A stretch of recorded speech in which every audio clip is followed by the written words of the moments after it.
Hello friends English सीखने सिखाने की इस महफिल में आपका फिर से स्वागत है।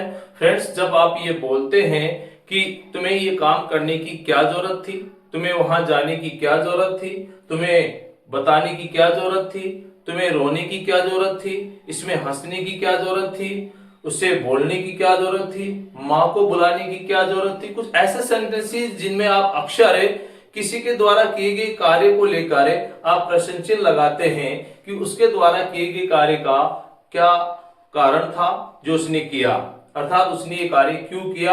या तो आप ये जानना चाहते हैं या फिर आप उसे ये बताना चाहते हैं कि तुम्हारे द्वारा किए गए जो कार्य हैं इसको करने की जरूरत नहीं थी या फिर जरूरत इतनी नहीं थी जितना आपने ये काम किया। तो आज की इस क्लास में ऐसे सेंटेंसेस को इंग्लिश में ट्रांसलेट कैसे करें ये आपको मैं सिखाने वाला हूं। तो देखिए, ऐसे सेंटेंसेस जिनमें आप बोलते हैं कि क्या जरूरत थी, कि क्या जरूरत थी, कि क्या जरूरत थी, कि क्या जरूरत थी। तो ऐसे सेंटेंसेस जिनमें आप लास्ट में बोलते हैं कि क्या जरूरत थी, ऐसे सेंटेंसेस क्या स्ट्रक्चर में हम लिखते हैं व्हाट वाज द नीड, और उसके बाद आप लिखते हैं टू प्लस वर्ब की फर्स्ट फॉर्म, और उसके बाद आप लिखते हैं साइन ऑफ इंट्रोगेशन।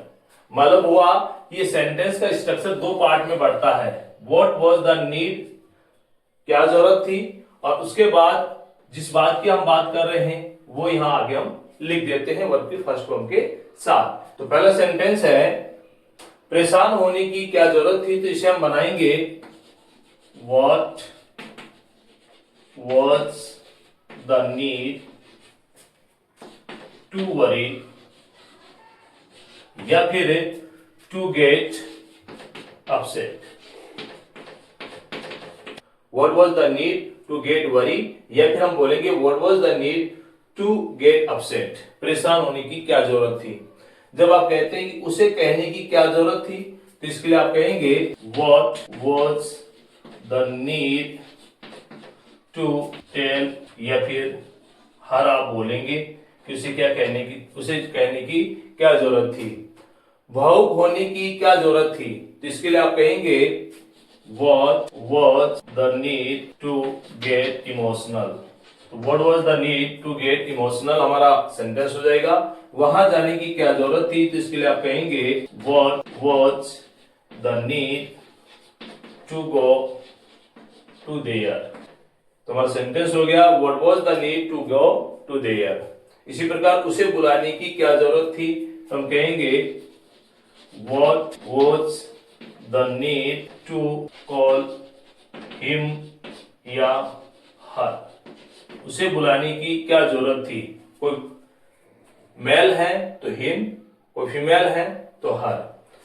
ऐसे ही बहस करने की क्या जरूरत थी, मतलब आर्ग्यूमेंट करने की क्या जरूरत थी, तो उसके लिए हम कहेंगे what was the need to argue.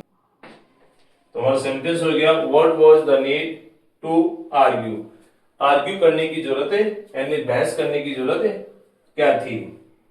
उसे समझाने की क्या जरूरत थी, तो इसके लिए हम कहेंगे what was the need to make him understand. उसे समझाने की क्या जरूरत थी। और आपके लिए एक सेंटेंस है जिसे आपको ट्रांसलेट करके कमेंट बॉक्स में लिखना है, इतना रोने की क्या जरूरत थी, इतना रोने की क्या जरूरत थी। अब ऐसा ही सेंटेंस स्ट्रक्चर जिसमें हमने लिखा है क्या जरूरत थी। अब मान लीजिए अगर इसमें जरूरत थी की जगह अगर जरूरत है आ जाता है तो फिर हम क्या करें, मतलब पास्ट की बात ना होकर प्रेजेंट की बात करें और हम ये कहें कि परेशान होने की क्या जरूरत है, तो हम क्या करेंगे, वॉज की जगह हम रिप्लेस कर देंगे इज को। क्या कर देंगे, वॉज की जगह रिप्लेस कर देंगे इज को, और यहां था की जगह क्या हो जाएगा, है। तो हमारा सेंटेंस क्या हो जाएगा, what is the need to worry, परेशान होने की या चिंतित होने की क्या जरूरत है, उसे कहने की क्या जरूरत है, तो हम कहेंगे what is the need to tell him या हर। ऐसे इसमें हो जाएगा भावुक होने की क्या जरूरत है, तो what is the need to get emotional. वहां जाने की क्या जरूरत है, तो what is the need to go to there. उसे बुलाने की क्या जरूरत थी, तो इसकी जगह यानी क्या जरूरत है, तो उसके लिए हम कहेंगे what is the need to call him her. और बहस करने की क्या जरूरत है, तो हम कहेंगे what is the need to argue. और उसे समझाने की क्या जरूरत है, तो उसके लिए हम कहेंगे what was the need to make, what is the need to make him understand. तो आज की इस क्लास में बस इतना ही, मिलते हैं नेक्स्ट क्लास में। Thanks for watching.